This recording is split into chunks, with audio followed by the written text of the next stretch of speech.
تم تو جانتے ہو گاؤں کا ماحول، سب خوف زدہ ہیں۔ وہ بھی کچھ ایسی ہی نظر آ رہی تھی۔ خوف زدہ؟ وہ فکر مندی سے بولا۔ بختو، اب وہ تم سے ملے تو اسے کہنا کہ میں شہر نوکری پر جا رہا ہوں، ہم جلد شادی کر لیں گے۔ اس نے پانی کا گلاس اٹھاتے ہوئے کہا۔ وہ تو میں کہہ دوں گی، مگر تم مجھے اکیلے چھوڑ کر شہر کیسے جا سکتے ہو؟ وہ بولی۔ ابا ہے نا تیرے پاس، اور پھر جب میں چلا گیا تو لیلا اور پھپھو بھی آ جایا کریں گی۔ پھپھو نے ہی تو اس کا جینا حرام کر رکھا ہے، وہ تو اس سے مرضی سے سانس بھی نہیں لینے دیتی۔ اس کا لہجہ غصیلا ہو گیا تھا۔ کوئی بات نہیں بختو، وہ اس کی ماں اور ہماری پھپھو ہے، اس کا حق ہے کہ بیٹی پر نظر رکھے۔ تو تمہیں بھی اپنے منگیتر پر بھروسہ نہیں؟ وہ خفگی سے بولی۔ بات بھروسے کی نہیں، گاؤں کے حالات کی ہے۔ 3 لڑکیاں اور 4 لڑکے قتل ہو چکے ہیں، ہر کوئی خوف زدہ ہے۔ اسی وجہ سے پھپھو اس کو گھر سے نہیں نکلنے دیتی، اور تم بھی محتاط رہا کرو۔ ہاں یہ بات تو ٹھیک ہے، ویسے تم نے ایک بات پر غور کیا ہے؟ اسے سوالیہ نگاہوں سے دیکھتے ہوئے بولی۔ کس بات پر؟ میری بات غور سے سن۔ وہ اس کے کان کے قریب آہستگی سے بولنے لگی۔ جس دن صفیہ اغوا ہوئی اس سے اگلے دن شادہ قتل ہو گیا۔ شادہ کے قتل کا صفیہ کے اغوا سے کیا تعلق ہے؟ تمہیں یہ بھی نہیں پتا؟ وہ ایک دوسرے کو پسند کرتے تھے، وہ گویا انکشاف کرتی ہوئے بولی۔ تو اس میں انوکھی بات کیا ہے؟ اس نے حیران ہو کر پوچھا۔ اب دوسری بات سن۔ عظمیٰ کے اغوا کے بعد 1 ہفتے بعد اس کا بھائی طاہر قتل ہو گیا تھا، اور اس کے بعد عظمیٰ بھی۔ اچھا، تو اس سے کیا ثابت کرنا چاہتی ہے؟ ایسی فضول باتیں نہ سوچا کر، وہ اٹھتے ہوئے بولا۔ رک، وہ دوبارہ بولی۔ تمہیں یاد ہے عابدہ، وہی جو کپڑے سلائی کرتی تھی، بہت خوبصورت تھی؟ ہاں، جس رات وہ اغوا ہوئی اس سے اگلی شام اس کا منگیتر ارشد بھی بے دردی سے قتل ہو گیا، اس نے بتایا۔ اس بار رفاقت بھی سوچنے پر مجبور ہو گیا۔ بالکل ایسا ہی ہو رہا تھا۔ قتل و اغوا کے متعدد پراسرار واقعات میں قاتل اور مغوی کا آپس میں کوئی نہ کوئی رشتہ ضرور ہوتا تھا۔ یہ سوچتے ہی اس کے رونگٹے کھڑے ہو گئے۔ لیلا اس کی منگیتر تھی اور پھپھو کی بیٹی بھی۔ اس کا باپ کسی دوسرے گاؤں میں ایک زمیندار کے کھیتوں پر کام کرتا تھا، یہی ان کا گزارا اوقات کا وسیلہ اور ذریعہ روزگار تھا۔ لیلا بہت خوبصورت اور ہنس مکھ لڑکی تھی۔ جب سے یہ قتل و اغوا کا سلسلہ شروع ہوا تھا اس نے گھر سے نکلنا اور رفاقت سے بھی ملنا چھوڑ دیا تھا۔ بختو، تو یہ سب کچھ کیسے سوچ لیتی ہے؟ وہ بے یقینی سے بولا۔ اس کہانی کے پیچھے کوئی بہت بڑا راز ہے۔ ہاں، یہی تو میں تمہیں کب سے سمجھا رہی ہوں، پر تم اپنا منہ بند رکھنا ورنہ ہم بھی کسی بہت بڑے عذاب میں پھنس جائیں گے، اس نے کہا اور باہر نکل گیا۔ پھر اسی شام لیلا اغوا ہو گئی تھی۔ اس واقعے نے گاؤں میں بھر میں خوف و ہراس کی وہ فضا قائم کی کہ لوگوں نے دکانوں پر آنا بھی چھوڑ دیا، مگر رفاقت پاگلوں کی طرح اسے ڈھونڈتا پھر رہا تھا۔ میں معلوم کر کے رہوں گا کہ یہ سب کون کر رہا ہے، وہ بازار کے ہجوم میں کھڑا کہہ رہا تھا۔ آخر پتہ تو چلے یہ کیا ہو رہا ہے۔ کچھ پتہ نہیں چلے گا، ایک بوڑھا سر ہلاتے ہوئے بولا۔ پتہ کیوں نہیں چلے گا؟ میں یہ بات میڈیا تک لے جاؤں گا۔ یہ کیا ہوتا ہے؟ کسی نے استفسار کیا۔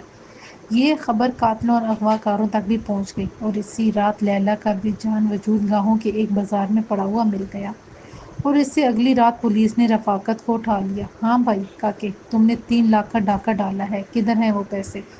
یہ ایک پولیس اہلکار تھا جو قریبی تھانے میں سے پوچھ تاچھ کر رہا تھا۔ میں نے کوئی ڈکیتی نہیں کی، تمہیں کوئی غلط فہمی ہوئی ہے، وہ بولا تو اس سے روئی کی طرح دھانک کے رکھ دیا گیا۔ رک جاؤ، کون ہے یہ؟ کیا کیا ہے اس نے؟ ایک گرجدار آواز نے پولیس اہلکاروں کو ایک دم ساکت کر دیا تھا۔ سر، وہ اسے سلیوٹ مارتے ہوئے بولے۔ رفاقت نے آنے والے کو دیکھ لیا تھا، یہ ڈی ایس پی کمران تھا۔ تم رفاقت ہو نا؟ وہ اسے پہچانتے ہوئے بولا۔ کیا ہوا ہے؟ سب کچھ بتاؤ مجھے۔ سر جی، کچھ بھی نہیں کیا میں نے، وہ مسکینی سے بولا۔ اوئے فضل دادا، یہ لڑکا میرے گاؤں کا ہے اور بہت شریف بندہ ہے، چل چھوڑ اسے اور کچھ کھلا پلا، وہ خفگی سے بولا۔ سر ڈاکہ، یہ 3 لاکھ۔ ٹھیک ہے، 3 لاکھ مجھ سے لے لے اور اسے جانے دے۔ کمران نے گویا اسے 3 لاکھ کے عوض خرید ہی لیا تھا۔ اگلے دن وہ تھانے سے اپنے گھر اور پھر کمران کے ڈیرے پر کام کے لیے پہنچ گیا۔ لیلا کا اغوا اور قتل بھی اسرار کے پردوں میں چھپ گیا۔ کمران کے کہنے پر اس نے بھی اس بات کو وقتی طور پر ذہن سے نکال دیا، مگر اب اس سے شک ہونے لگا تھا کہ ان سب کے پیچھے کوئی اور نہیں، ڈی ایس پی کمران بذات خود ہے۔ وہ مویشیوں کی حویلی میں بیٹھا یہی سب سوچ رہا تھا کہ اسی لمحے زرار کی کال آ گئی۔ کہاں ہو زرار بھائی؟ کچھ ہی دیر بعد وہ فون پر اسے پوچھ رہا تھا۔ تھوڑی دیر پہلے ہی ان کی بات ہوئی تھی اور اس کانفرنس کال میں سارا بھی شامل تھی۔ چنانچہ رفاقت نے کسی پس و پیش کے بغیر زرار کو اپنے مویشیوں والے احاطے میں بلا لیا تھا، مگر وہ اس کے بر وقت نہ پہنچنے پر اب اس نے دوبارہ کال کر دی تھی۔ ایک بڑی سی حویلی جس کی چار دیواری پختہ ہے، البتہ پلستر نہیں ہوئی۔ زرار نے سرگوشی کی۔ بالکل، آپ ٹھیک جگہ پہنچی ہیں، اس کے گیٹ پر آ جائیں۔ اس نے کال بند کر دی۔ اس دوران شام اپنے اختتامی مراحل میں داخل ہو چکی تھی۔ کسی عفریت کی طرح منہ کھولے سیاہ رات کمران کی حویلی اور حد نظر تک پھیل چکی تھی۔ زرار کا چہرہ جوشی سے تمتما رہا تھا۔ میڈم سارا نے پہلا کام اس کے سپرد کیا تھا اور وہ ہر حال میں اسے پایہ تکمیل تک پہنچانا چاہتا تھا۔ کچھ دیر پہلے راضی اسے بھول پور گاؤں کے قریب اتار کر واپس چلا گیا تھا۔ وہ محتاط روی سے چلتا ہوا گیٹ کے پاس پہنچ گیا۔ یہ زنگ آلود اور کافی پرانا گیٹ تھا۔ اندر سے گائے بھینسوں کی آوازیں آ رہی تھیں۔ کچھ ہی دیر بعد چھوٹا پٹ آہستگی کے ساتھ کھولا اور اندر سے رفاقت نمودار ہوا۔ اندر آ جائیں جلدی، اس نے سرگوشی نما آواز میں کہا اور فوراً واپس پلٹ گیا۔ زرار نے اس کی تقلید کرنے میں دیر نہیں کی۔ کم و بیش 2 کنال پر محیط یہ وسیع و عریض اور کشادہ حویلی تھی۔ قطار در قطار گائیں بھینسیں اور بکرے بندھے ہوئے تن ہی سے 4 سے انصاف میں جتے ہوئے تھے۔ سامنے ایک کمرہ اور اس کے ساتھ ہی برآمدہ تھا، جس میں چارہ کترنے والی مشین اور دیگر ذریعہ آلات نظر آ رہے تھے۔ وہ رفاقت کی نیت میں چلتا ہوا کمرے کے اندر داخل ہو گیا۔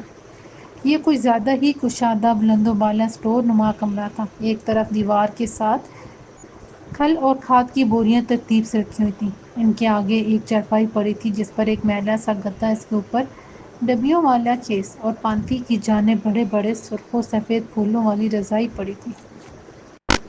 سرہانے پر ایک چارجر بھی نظر آ رہا تھا۔ اب سے کچھ دن پہلے یہ کمرہ بالم ظالم کی پناہ گاہ اور اب رفاقت کی رہائش گاہ تھا۔ تم تو کہہ رہے تھے کہ وہ تمہیں بہانے سے کہیں بھیج دے گا، زرار چارپائی پر بیٹھتے ہوئے بولا۔ ہاں، پر ابھی تو شام ہوئی ہے، رفاقت نے اچھی طرح دروازہ بند کرتے ہوئے کہا اور اس کے سامنے ایک بوری پر بیٹھ گیا۔ تو رات کے وقت وہ کہاں بھیجے گا؟ زرار مستفسر ہوا۔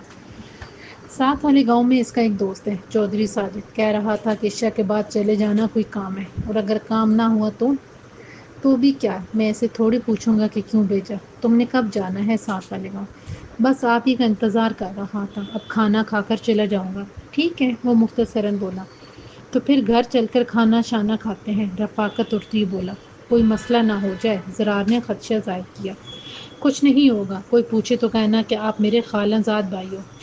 ادھر کوئی نہیں آتا، زرار نے استفسار کیا۔ نہیں جی، اس طرف کتا بھی نہیں آتا، ایک بار آیا تھا، اسے گولی مار دی۔ گولی کس نے؟ ظاہر ہے ڈی ایس پی نے۔ وہ باتیں کرتے ہوئے حویلی سے نکل آئے تھے۔ حسب معمول بازار میں وحشت ناچ رہی تھی۔ ایک دو کتے انہیں دیکھ کر بھونکنے کی ناکام کوشش کرتے ہوئے رفاقت کے ہشکارے پر 9 دو 11 ہو گئے تھے۔ کچھ دیر بعد وہ دکان کے سامنے پہنچ گئے۔ بہرا بوڑھا زرار کو کھوجتی ہوئی نگاہوں سے دیکھ رہا تھا۔ رفاقت اسے لے کر سیدھا گھر کے اندر داخل ہو گیا۔ آپ یہاں بیٹھے، میں کھانا۔ وہ اندر پڑی چارپائی پر بیٹھنے کا اشارہ کرتے ہوئے بولا۔ نہیں، میں کچھ نہیں کھاؤں گا، بس ایک چائے کا کپ لے آؤ، زرار نے بیٹھتے ہوئے کہا اور سر ہلاتا ہوا چلا گیا۔ لو جی، کھانا ہی آ گیا، کھانا تو پڑے گا، رفاقت اس کے سامنے ٹرے رکھتے ہوئے بولا۔ گرم گرم روٹیوں کی مخصوص مہک نے اسے انکار نہیں کرنے دیا۔ بختیور نے بڑا گوشت بنایا تھا اور ساتھ میں سوجی کا حلوہ بھی تھا۔ آپ کھانا کھائیں، میں بھی آتا ہوں، وہ باہر جاتے ہوئے بولا۔ روکو رفاقت، زرار نے کہا تو وہ رک کر سوالیہ نگاہوں سے اسے دیکھنے لگا۔ یہ بختیور کو دے دو، اس نے ایک پرفیوم نما شیشی اس کی طرف بڑھاتے ہوئے کہا۔ اس میں ایک بے بو قسم کا محلول ہے، اسے اچھی طرح سمجھا دو کہ تھوڑا سا اپنے ہاتھ پر لگا کر کمران کے ناک کے قریب کر دے، وہ فوراً بے ہوش ہو جائے گا۔ ٹھیک ہے، مگر کیا، اگر غلطی سے اس نے خود سونگھ لیا تو؟ وہ کیوں سونگھے گی؟ میڈم نے بتایا ہے کہ وہ ایک ذہین لڑکی ہے، تم بھی ہمت سے کام لو، آج لیلا کا انتقام لینے کا بھی دن ہے۔ ٹھیک ہے، وہ ایک دم پرجوش سا ہو کر کمرے سے چلا گیا۔ اس دوران زرار نے کھانا کھا لیا۔ یقیناً یہ سب اہتمام ان لوگوں نے اسی کے لیے ہی کیا تھا۔ تھوڑی دیر بعد رفاقت چائے لے کر آ گیا۔ میں نے اسے اچھی طرح سمجھا دیا ہے، وہ چائے کی پیالی اس کی طرف بڑھاتے ہوئے آہستگی سے بولا۔ وہ پوری طرح تیار ہے، گڈ، اس نے کہا اور پیالی پکڑ لی۔ میں جا رہا ہوں، آپ چائے پی کر یہیں لیٹ جائیں، کام ہوتے ہی وہ آپ کو بتا دے گی۔ بات ہوئی ڈی ایس پی سے اس کی؟ ہاں، وہ گاؤں پہنچ گیا ہے، بس آنے ہی والا ہے، اسی لیے تو مجھے جلدی سے جانے کا کہہ رہا ہے۔ خبیث انسان، وہ متنفر لہجے میں بولا۔ رفاقت آج اس کی گناؤنی سازشوں اور خباثتوں کا آخری دن ہے۔ ایسا ہی ہوگا انشاءاللہ، رفاقت نے کہا اور عجلت میں چلا گیا۔ زرار نے بلب بند کیا اور لحاف میں لیٹ کر سوچنے لگا۔ رفاقت ایک اچھا اور مخلص انسان ثابت ہوا تھا۔ بختاور اور رفاقت ایسے لوگ بلا شبہ معاشرے کا اثاثہ ہوتے ہیں، اور ایسے ہی لوگوں کو مشکلات اور مصائب و الام سے سامنا رہتا ہے۔ یہی مصلحت خداوندی ہے۔ کافی وقت گزر گیا، بختاور کی جانب سے کوئی رد عمل سامنے نہیں آیا تھا۔ نہ جانے کب، کیسے اور کیوں اس کی آنکھ لگ گئی۔ شاید یہ پیٹ بھر کے کھانے کی وجہ سے ہوا تھا۔ یہی وجہ تھی کہ وہ کھانا کھانے سے انکار کر رہا تھا، مگر رفاقت کے اصرار اور کھانے کے اشتہا انگیز خوشبو نے اسے مجبور کر دیا تھا، ورنہ اس طرح کے کسی مشن کے دوران کھانا ان کے قوانین و ضوابط کے خلاف تھا۔ اس کی آنکھ اس وقت کھلی جب اچانک دروازہ چرچرایا اور گھبرائی ہوئی بختاور اندر داخل ہوئی۔ اندھیرے میں وہ چرپائی سے ٹکرا بھی گئی تھی۔ کام ہو گیا ہے، وہ بلب جلاتی ہوئی بولی۔ اس دوران زرار جوتے پہن کر کھڑا ہو گیا تھا۔ اس کے ہاتھ میں پستول نظر آ رہی تھی۔ کیا وہ پوری طرح بے ہوش ہے؟ اس نے بختاور کی طرف دیکھتے بغیر استفسار کیا۔ ہاں جی، مجھے تو لگتا ہے مر گیا ہے۔ وہ جیسے ہی اندر داخل ہوا، میں نے کافی سارا سپرے ہاتھ پر لگا کر اس کی ناک پر رکھ دیا، اس نے جوش سے بتایا۔ سیدھے ہاتھ ہی رکھ دیا؟ اس بار وہ اسے دیکھنے پر مجبور ہو گیا۔ ہاں، میں نہیں برداشت کر سکتی تھی کہ وہ کمینہ مجھے ہاتھ بھی لگے۔ ٹھیک ہے، اب تم آرام کرو، وہ سیل فون نکالتے ہوئے بولا۔ رات کے 11 بج رہے تھے۔ اس نے راضی کا نمبر ڈائل کر دیا۔ وہ جی، میں نے اس کے ہاتھ پیر کس کر باندھ دیے ہیں اور منہ میں کپڑا بھی ٹھونس دیا ہے۔ وہ پھر بولی۔ کام ہو گیا ہے سر، زرار نے کال ریسیو ہوتے ہی کہا اور رابطہ منقطع کر دیا۔ تم نے بہت اچھا کیا بختاور، ایسے ظالموں کا سر کچلنے کے لیے ہمت کرنا پڑتی ہے۔ میں رفاقت کو فون کر کے واپس بلا رہا ہوں اور تم میرے ساتھ چلو گی، اس نے کہا اور اس کمرے میں پہنچ گیا جہاں ڈی ایس پی کمران چرپائی پر بے ہوشی کے عالم میں آڑا ترچھا پڑا ہوا تھا۔ اس نے تسلی سے اس کی رسیاں دیکھی اور مطمئن انداز میں سر ہلاتا ہوا واپس کمرے میں آ گیا۔ میں آپ کے ساتھ کیا کرنے جاؤں گی؟ اس کے اندر داخل ہوتے ہی مستفسر ہوئی۔ تو یہاں رہ کر کیا کروں گی آپ؟ کچھ نہیں، مگر آپ؟ میں نہیں، یہ میڈم نے کہا ہے، وہ اس کی بات کاٹتے ہوئے نرمی سے بولا۔ اور رفاقت؟ وہ بھی 2-4 دن میں آ جائے گا، اس نے کہا اور ساتھ ہی رفاقت کا نمبر ڈائل کرنے لگا، مگر وہ پاورڈ آف جا رہا تھا۔ ایسا کیسے ہو سکتا ہے؟ وہ پریشانی کے عالم میں بولا۔ رفاقت کا نمبر نہیں لگ رہا۔ ہائے اللہ، اب یہ کیا ہو گیا؟ کچھ نہ ہو گیا ہو میرے بھائی کو، وہ رونے لگی۔ اسے کچھ نہیں ہوگا، تم فکر مت کرو، اس منوز کو ٹھکانے لگا کر اسے بھی ڈھونڈ لیتے ہیں، وہ تسلی امیز لہجے میں بولا، تاہم اندر سے وہ خود مطمئن نہیں تھا۔ آپ نہیں جانتے وہ چودھری ساجد اس سے بھی بڑا کمینہ ہے، وہ بولی۔ تمہیں کیسے معلوم کہ وہ اس کے پاس گیا ہے؟ اس نے مجھے بتایا تھا، وہ بددستور روتی ہوئی بولی۔ میں دکان میں جا کر اس ابے کو جگاتی ہوں۔ نہیں، زرار نے اس کا ہاتھ پکڑ لیا اور وہ سہم کر کھڑی ہو گئی۔ اس کی آنکھیں خوف زدہ ہرنی جیسی ہو رہی تھیں۔ ایک دم احساس ہوتی وہ اس کا ہاتھ چھوڑتی ہوئے بولا، ابو کو جگانے کی ضرورت نہیں، پہلے اسے یہاں سے نکال لیں، پھر میں خود چودھری ساجد کے ڈیرے پر جاؤں گا۔ مگر کیا جی؟ تمہیں اب یہاں نہیں رہنا چاہیے، وہ تفکر سے بولا۔ ٹھیک ہے، مگر رفاقت، اسے کچھ نہیں ہوگا، یہ میرا وعدہ ہے۔ اب وہ دانستہ اس کا ہاتھ سہلاتے ہوئے بولا۔ اسے وہ سہمی ہرنی جیسی آنکھوں والی لڑکی بہت اچھی لگ رہی تھی۔ اس بار وہ بھی مترز نہیں ہو۔ اسی لمحے راضی کی مسڈ کال آ گئی۔ باہر والا دروازہ کھول دو، وہ اسے گہری نظروں سے دیکھ رہا تھا۔ وہ اس کی بے باک نگاہوں کی تاب نہ لاتے ہوئے فوراً باہر نکل گئی اور کچھ ہی دیر بعد راضی کے ساتھ واپس آ گئی، جو اپنے اصل حلیے میں بختاور کو دیکھ کر مسکرا رہا تھا۔ مجھے پہچانا بیٹی؟ راضی نے اپنی اصل آواز میں کہا تو وہ کچھ دیر کے لیے حیرت زدہ رہ گئی۔ آپ؟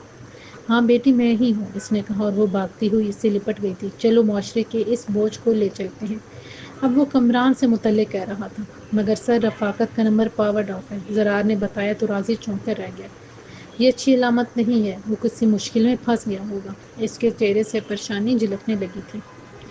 میں بھی یہی کہہ رہی ہوں، وہ چودھری ساجد بڑا خطرناک آدمی ہے، بختاور پھر رونے لگی۔ زرار اسے ٹھکانے لگا۔ باہر گاڑی کھڑی ہے، اسے ہمارے فارم ہاؤس پر پہنچاؤ، اور تمہیں معلوم ہے اس کے ساتھ کیا کرنا ہے، راضی اسے ہدایت دیتے ہوئے بولا۔ زرار فوراً دوسرے کمرے میں گیا، چرپائی پر بے سود پڑے ڈی ایس پی کو اٹھا کر کاندھے پر رکھا اور بیرونی دروازے کی طرف بڑھنے لگا۔ اس کے ساتھ بختاور بھی تھی۔ اس نے آہستگی سے دروازہ کھولا اور باہر جھانک کر دیکھا۔ آ جائیں، راستہ صاف ہے، وہ پلٹ کر اسے دیکھتے ہوئے بولی تو زرار جلدی سے باہر نکل گیا اور اس کے بے حس و حرکت وجود کو اندر پھینک دیا۔ تاریخ اپنے آپ کو دہراتی ہے، اسی کو مکافات عمل کہتے ہیں۔ انسان جو بوتا ہے وہی کرتا ہے، جو کہتا ہے وہی سنتا ہے۔ انسان کا برا عمل اس کی آواز کی بازگشت کی طرح واپس پلٹ کے آتا ہے۔ زرار کے جاتے ہی بختاور اور راضی کمرے میں واپس آ گئے۔ راضی کے استفسار پر اس نے نوجوان لڑکیوں کے اغوا اور قتل کے پراسرار واقعات اسے منوعن سنا دیے تھے۔ معاملہ ہماری سوچ سے بھی زیادہ خطرناک اور الجھا ہوا ہے۔ ان پراسرار واقعات کی کڑیاں چودھری ساجد سے جا کر مل رہی ہیں، وہ متفکر انداز میں بولا۔ وہ رفاقت کو کوئی نقصان، ہر امکان کو مد نظر رکھنا چاہیے۔ زرار کے آتے ہی ہم ادھر جائیں گے، واپسی پر تم بھی ہمارے ساتھ شہر جاؤ گی، وہ اس کی بات کاٹتی ہوئے بولا۔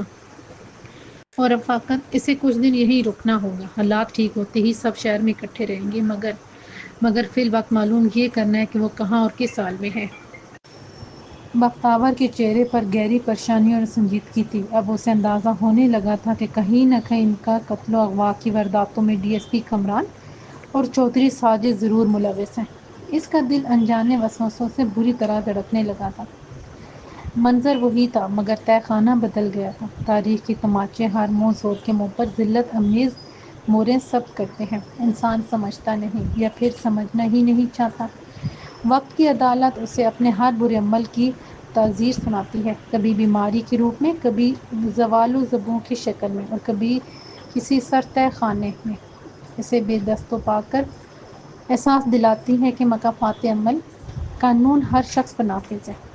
یہ توقیر جمال کا فارم ہاؤس تھا، جہاں رات کے پچھلے پہر ایک فرعون صفت انسان کو سر تہہ خانے میں ڈال دیا گیا تھا، وہ جس کے دامن پر خون ناحق کے ان گنت چھینٹے تھے۔ وہ بھول گیا تھا کہ جب قدرت کسی کی دراز رسی کھینچتی ہے تو وہ منہ کے بل گر کر ایڑیاں رگڑنے لگتا ہے۔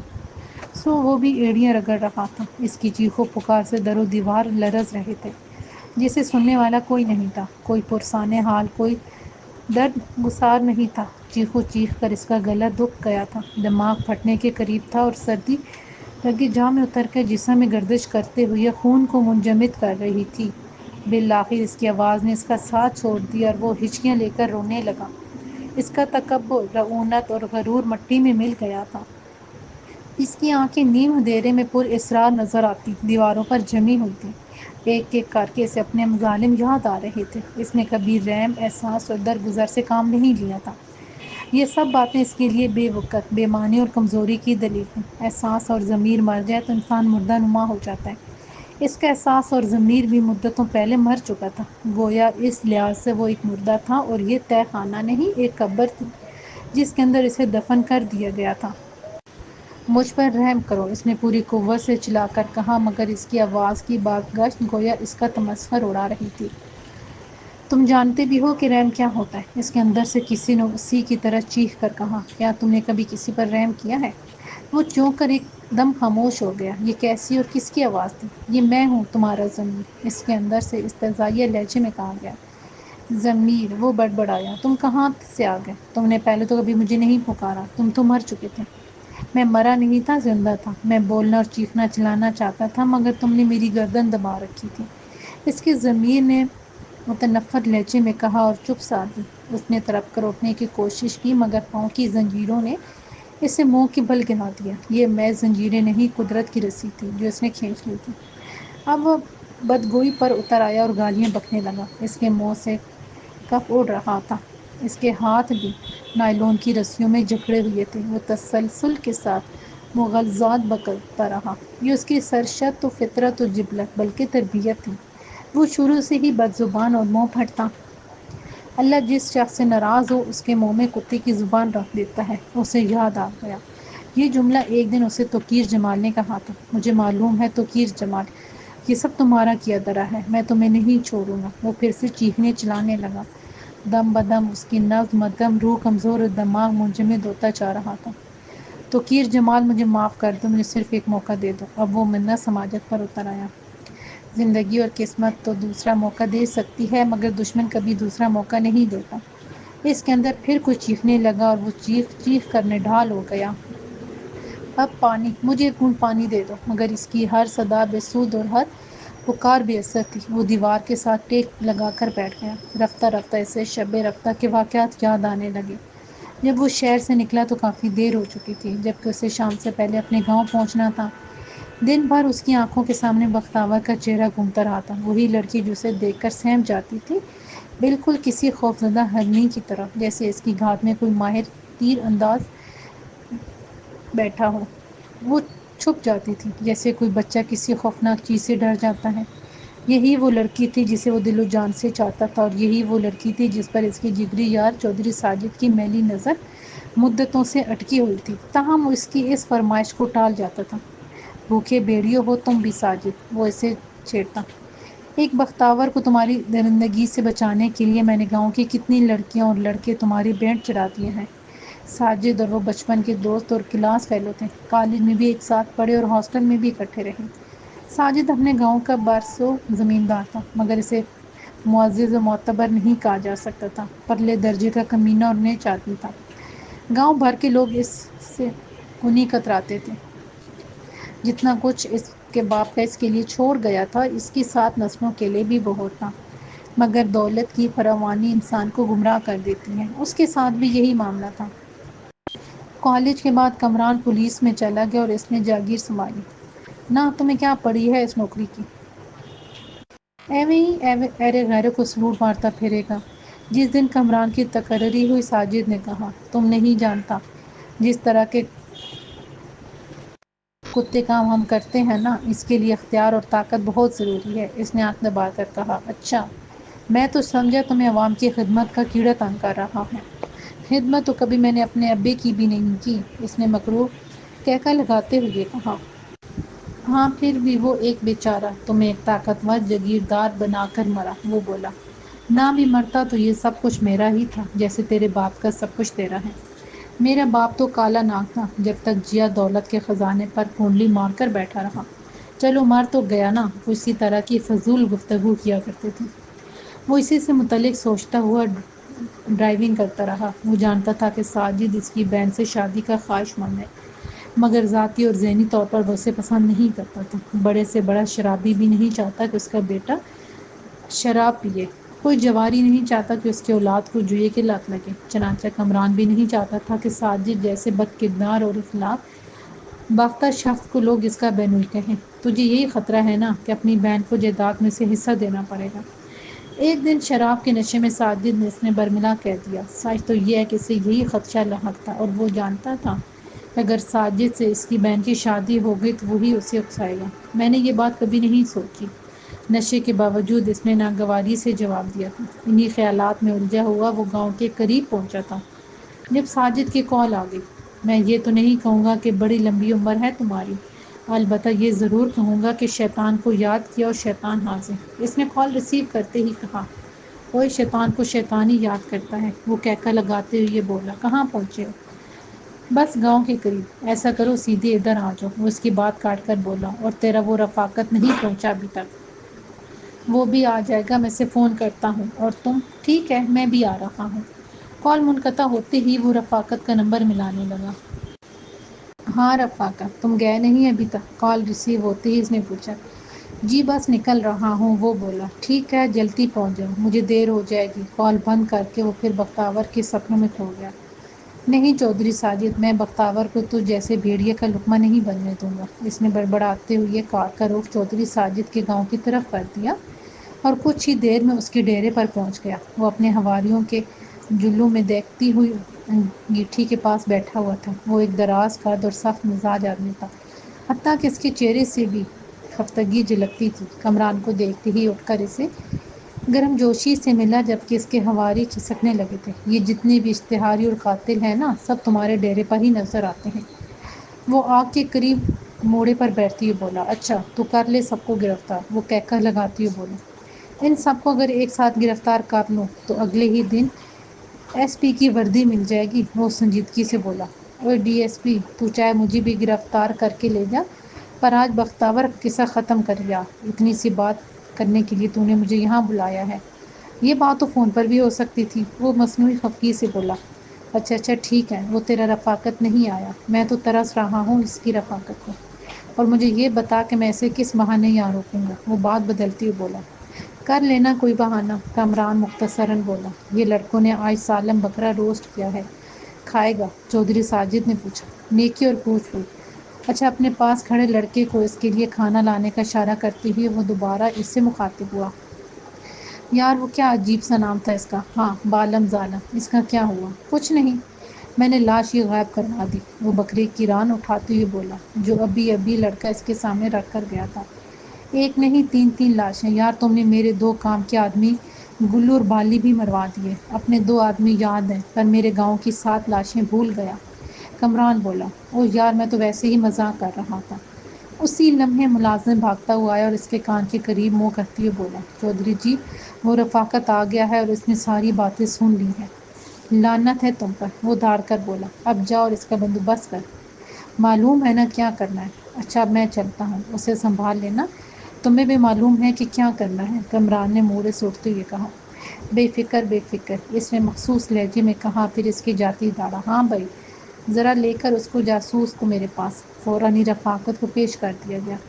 اوئے تو بڑی باتیں سنتا ہے چھپ چھپ کے، اسے دیکھتی وہ گھر آ کر بولا، نہیں جی وہ تو آپ کی آواز آ رہی تھی وہاں، وہ بولا۔ اگر آواز آ بھی رہی تھی تو نے جرأت کیسے کی سننے کی؟ اوئے اکبر اسے موبائل فون لے اور ڈال دے کوٹھری میں، اس کا فیصلہ کل کریں گے۔ وہ اپنے آدمی سے مخاطب ہوا، ابھی اس کمبخت ڈی ایس پی کا فون آیا تو ادھر جانا ہے۔ چودھری صاحب آپ زیادتی کر رہے ہیں، رفاقت ہمت کر کے بول پڑا، مگر اب آپ کے ظلم کا دور ختم۔ اس کی بات مکمل ہونے سے پہلے ہی اکبر نے ایک زوردار کونسا اس کے سر پر جڑ دیا، وہ چکرا کر زمین پر گرا۔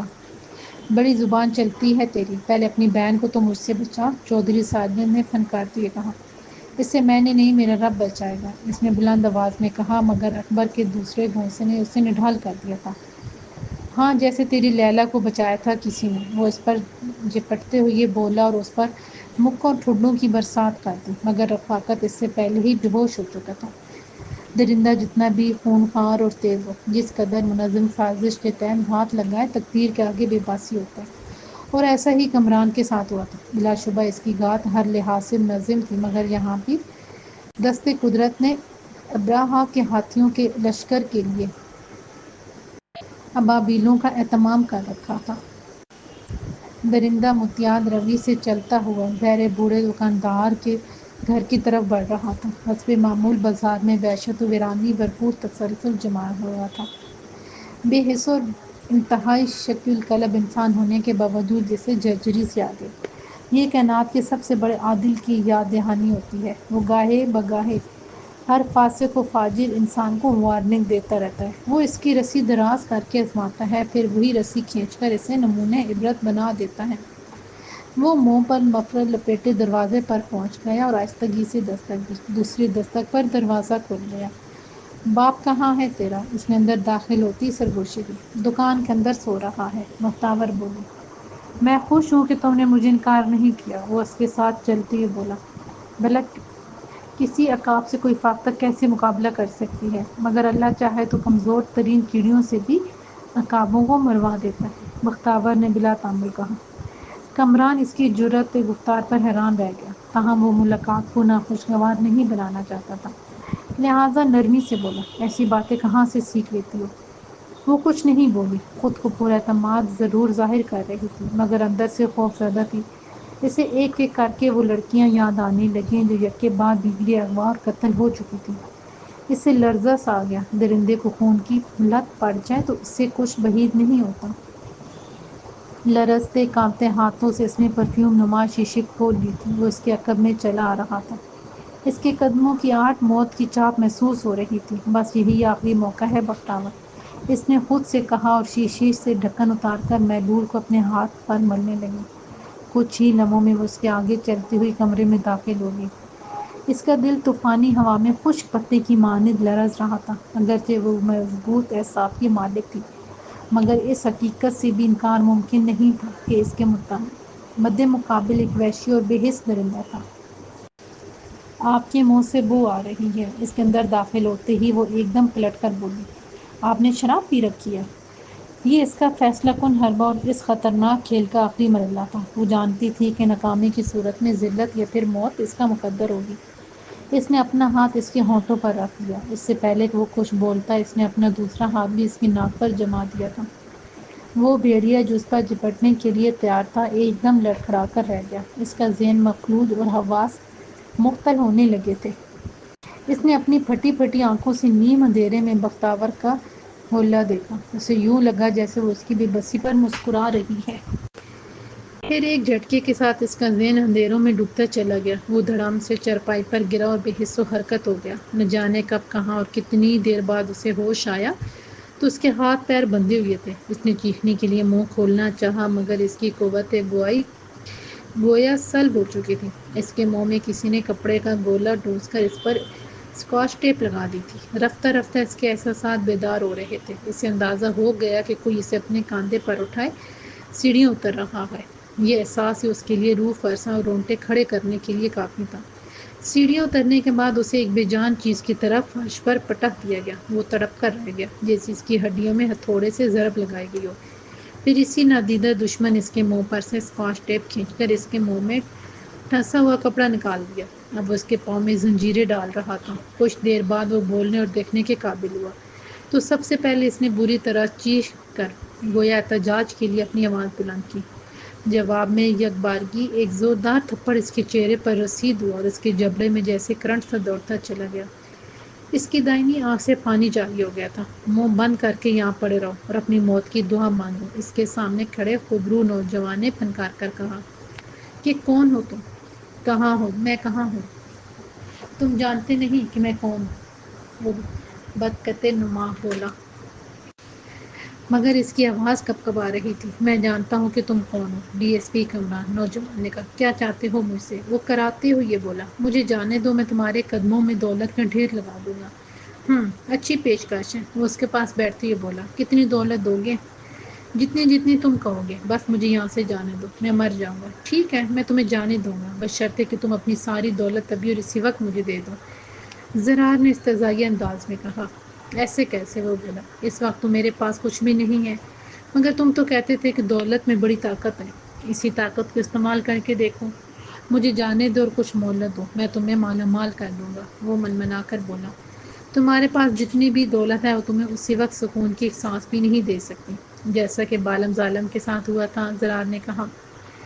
وہ اس پھٹی پھٹی آنکھوں سے دیکھتی ہوئے بولا۔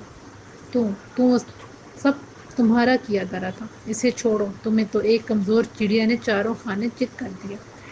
تم بختاور کی بات کر رہے ہو، تم اچھی طرح جانتے ہو، وہ بولا۔ اچھا، اب یہ بتاؤ کہ رفاقت کے ساتھ کیا کیا؟ کمران اسے خوفزدہ نگاہوں سے دیکھنے لگا۔ بتا دو اگر یہاں سے نکلنا ہے تو۔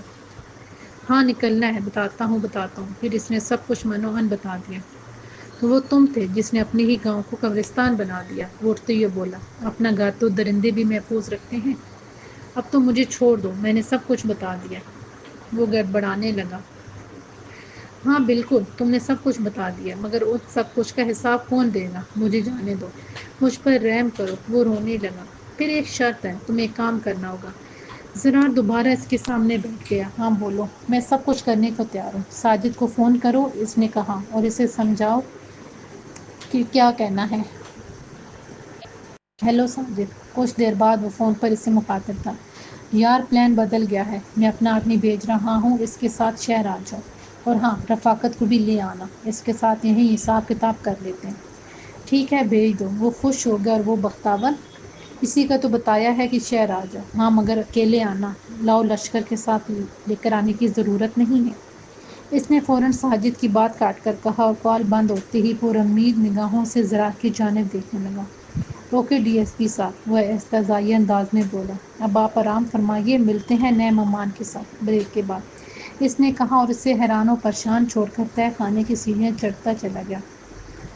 تب سے ڈی ایس پی کمران اسے پکار رہا تھا۔ وہ نہیں جانتا تھا کہ زرار کون اور کس کا آدمی ہے، تاہم اسے شبہ تھا کہ یہ تو کیر جمال اور راضی کا ہی کام ہو سکتا ہے۔ اب اس کے جسم کی مزاحمت دم توڑنے لگی تھی۔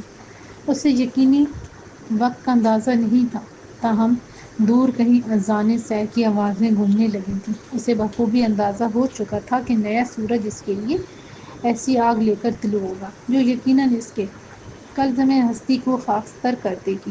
اسی طرح مزید وقت گزر گیا۔ دفتر تہہ خانے کا تختہ متحرک ہوا، روشنی کی لکیر کے ساتھ ہی کسی نے ایک بے سود انسانی وجود کو سیڑھیوں سے نیچے پھینک دیا۔ اس سے پہلے کہ دروازہ بند ہوتا، اس نے قبر نما تاریکی ہونے سے پہلے انسانی وجود کی طرف دیکھا، اور حیرت اور بے یقینی اور خوف کی شدت سے اس کی آنکھیں پھٹ گئیں۔ وہ ایک تاریک اور بدبودار کمرہ تھا۔ زمین پر رینگتے ہوئے انواع اقسام کے حشرات الارض اسے اپنی موجودگی کا بھرپور احساس دلا رہے تھے۔ رفاقت ہر چیز سے بے نیاز زمین پر پڑا اندھیرے میں وہ صورت دیکھ رہا تھا جو کچھ انسان نما درندوں کی بربریت کا شکار ہو کر منو مٹی تلے جا سوئی تھی۔ گور اندھیرے کے فریم میں جڑی لیلا لہو رنگ تصویر اور اس کے زخموں کی اذیت کو سوا کر رہی تھی۔ آج کمران اور ساجد کی گفتگو نے اس کے زخموں کے کرن اکھاڑ دیے تھے۔ اب تو قلب جان بھی تاب و ضبط علم میں نہیں رہی تھی۔ وہ پھوٹ پھوٹ کر رونے لگا۔ مجھے معاف کر دینا لیلا، وہ بھرائی ہوئی آواز میں بولا۔ میں تمہاری حفاظت نہیں کر سکا۔ مگر تاریک پردے کی آڑ میں چھپی ہوئی لیلا بددستور خاموش تھی۔ وہ بس اسے ترہم امیز نگاہوں سے دیکھتی رہی۔ پھر اس کی آنکھوں میں شکایت دہرائی اور وہ گرد و غبار سے اٹی زمین پر کروٹیں بدلتا رہا۔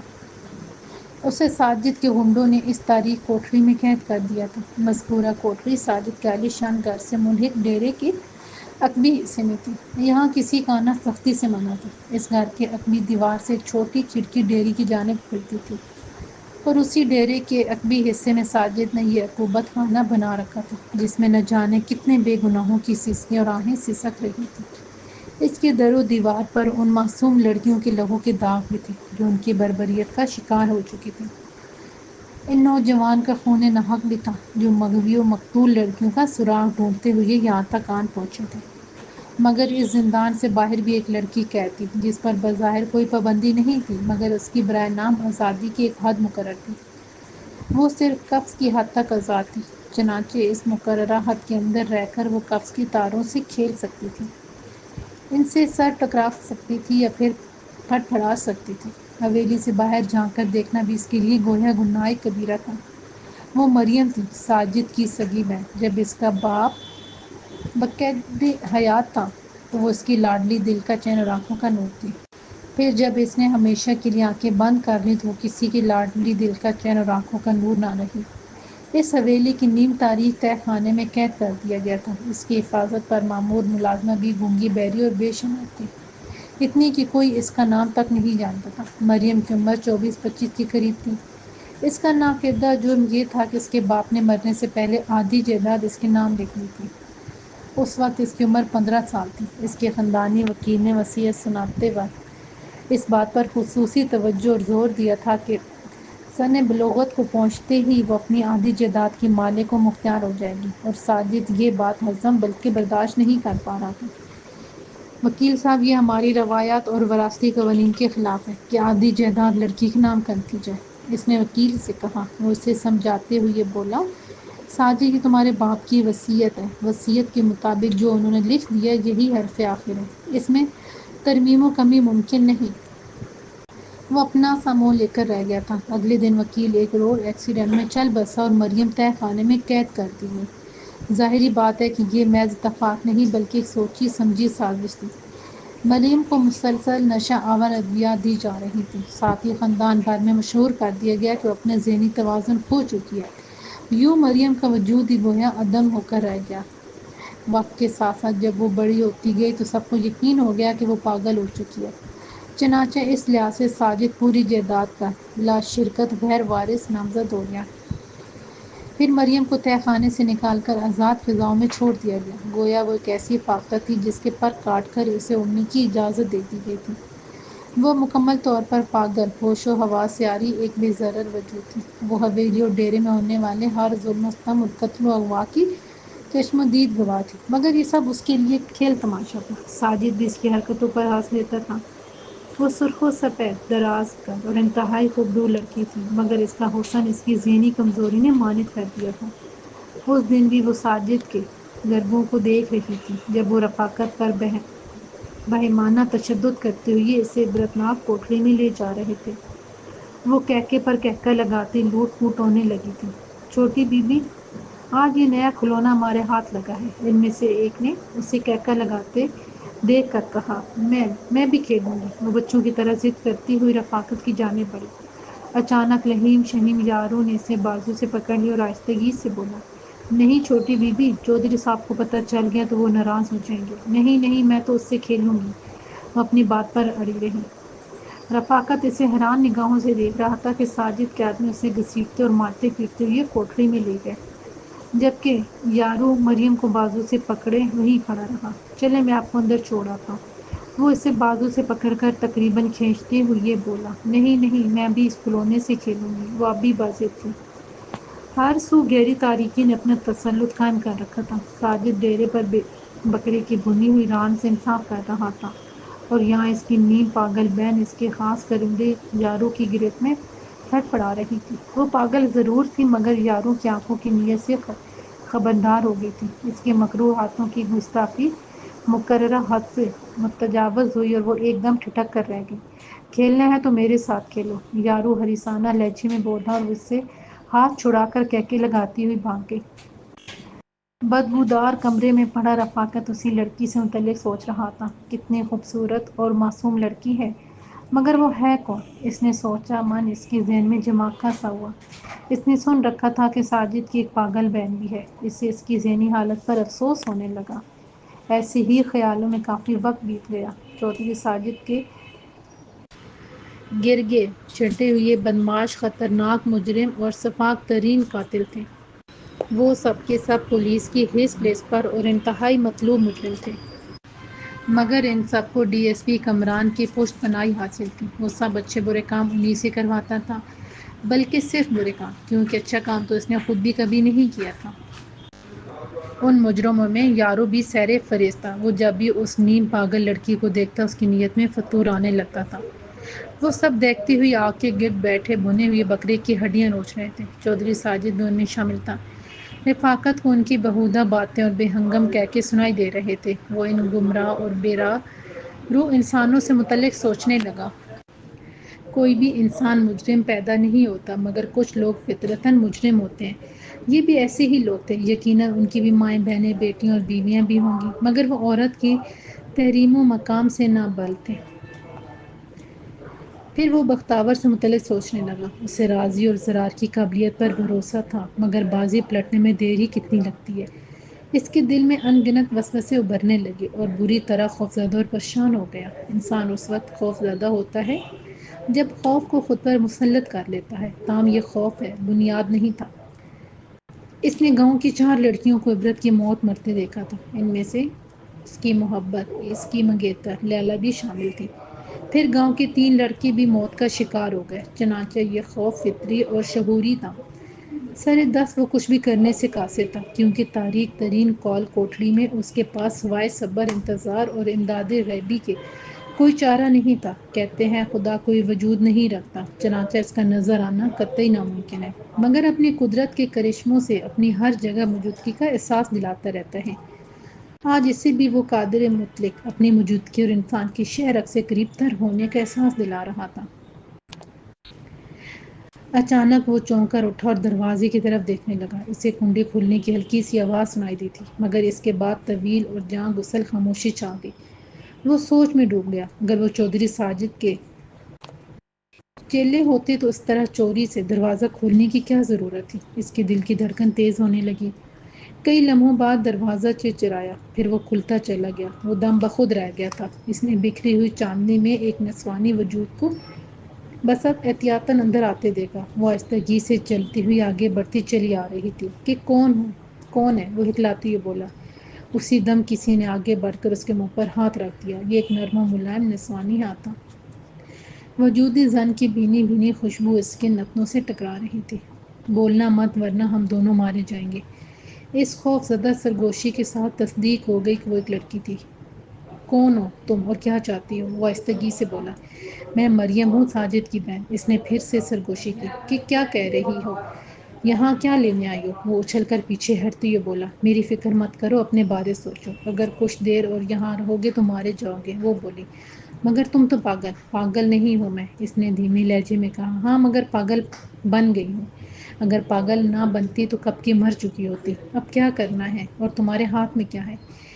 اس سے لگا تھا کہ اس نے کوئی بیگ نما چیز اٹھا رکھی ہے۔ یہ میں بعد میں بتاؤں گی، پہلے یہاں سے نکلو، راستہ صاف ہے۔ وہ اسے اپنی طرف کھینچتی ہوئی بولی۔ یہ دروازہ کس نے کھولا ہے؟ ایک دم دروازے میں کوئی آدمی نمودار ہوتے ہوئے بولا۔ بلا شبہ وہ یارو تھا۔ اس نے موبائل فون کی فلیش لائٹ کا رخ کمرے کی طرف کر دیا۔ چھوٹی بی بی، تم یہاں کیا کرنے آئی ہو؟ وہ بے یقینی سے بولا۔ میں بلی کو ڈھونڈ رہی ہوں، وہ ہنستی ہوئی بولی۔ بلی؟ ہاں، وہ بھاگ گئی تھی۔ وہ بے سرو باتیں کرنے لگی۔ بلی بھاگ گئی، وہ اس کی طرف بڑھتے ہوئے بڑبڑایا، لگتا ہے تمہارا پاگل پن میرے ہاتھوں سے ہی ختم ہوگا۔ میرا پاگل پن ختم نہیں، تمہارا وحشی پن میرے ہاتھوں ختم ہوگا، ایک دم وہ پر اعتماد انداز میں بولی، اور دوسرے ہی لمحے اس نے اپنے ہاتھ میں پکڑی تیز دھار چھری یارو کی گردن پر پوری قوت کے ساتھ چلا دی۔ وہ بری طرح تڑپتا اور ایک جھٹکے کے ساتھ نیچے گر کر ایڑیاں رگڑنے لگا۔ اس کے ہاتھ سے موبائل فون زمین پر گر گیا تھا۔ وہ اسے ایک زوردار ٹھوکر مارتے ہوئے بولی، خبیث انسان، میں شروع سے تیری بدنیتی سے واقف تھی۔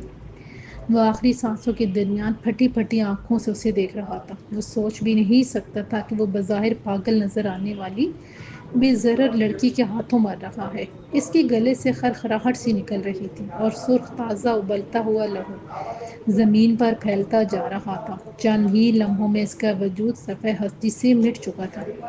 اب میرا منہ کیا دیکھ رہے ہو، بھاگو! اس نے حیرت سے بت بنے رفاقت کا ہاتھ پکڑا اور کھینچتی ہوئی دروازے سے باہر نکل گئی۔ آگے کے الاؤ کی جانب سے اب بھی کہوا اور باتوں کی آوازیں آ رہی تھیں۔ رفاقت کا سکتہ ٹوٹ گیا تھا۔ وہ تیزی سے حرکت میں آیا اور اس کے ساتھ بھاگنے لگا۔ وہ کھڑکی کے راستے حویلی اور پھر حویلی کے مرکزی گیٹ کی طرف بڑھنے لگی۔ رفاقت کی نظر اس کے بغل میں جھولتے ہوئے خاصے بڑے بیگ پر جا ٹھہری، تاہم وہ خاموش رہا۔ فی الوقت کچھ بھی پوچھنے یا بات کرنے کا وقت نہیں تھا۔ اس نے آواز پیدا کیے بغیر گیٹ کھولا اور باہر نکلتے ہی بند کر دیا۔ اب وہ گاؤں کے مرکزی بازار میں اندھا دھند بھاگ رہے تھے۔ ایک دو آوارہ کتے انہوں نے دیکھا اور اپنی موجودگی کا مقدور بھر احساس دلایا، پھر اپنی دھن میں مگن ہو گئے۔ بھاگتے رہو ورنہ ہم دونوں ابھی اور اسی وقت مارے جائیں گے، وہ پھولی ہوئی سانسوں کے درمیان بولی۔ مگر ہم جائیں گے کہاں؟ یہ لوگ ہمیں ڈھونڈ لیں گے۔ رفاقت کی آواز میں لرزش واضح طور پر محسوس ہو رہی تھی۔ وہ بزدل نہیں تھا، مگر موجودہ حالات میں خوفزدہ ہو جانا ایک فطرتی عمل تھا۔ اس کی فکر نہ کرو، وہ اپنی رفتار بڑھاتی بولی۔ گاؤں بھر میں ہو کا عالم اور ایک وحشتناک خاموشی تھی۔ تاہم چند ایک جگہوں پر انہیں کچھ لوگ نظر آئے تھے، مگر یہ تختہ کے مساعد جاری تھا۔ کسی بھی آدمی میں ہمت نہیں تھی کہ وہ چودھری ساجد کو اس بابت جا کر بتاتا۔ سب لوگ اس کے اشتہاری دوستوں اور اس سے ہونی کتراتے تھے۔ یہاں سے بول پور قریب ہے، ادھر چلتے ہیں۔ اب رفاقت نے آگے بڑھ کر اس کا مرمری ہاتھ پکڑا اور اسے تقریباً کھینچتا ہوا مکئی کے قد آدم فصلوں میں گھستا چلا گیا۔ مگر وہاں تو وہ کمران، اس کی فکر مت کرو، اس کا بھی بندوبست قدرت نے کر دیا ہے، وہ اس کی بات کاٹتے ہوئے بولا تو وہ قدرے مطمئن ہوئی، مگر اندر سے وہ اب بھی خوفزدہ تھی۔ تاہم یہ کچھ لمحوں کا خوف زندگی بھر کے خوف اور صبوبت قید و بند سے بدر جہاں بہتر تھا۔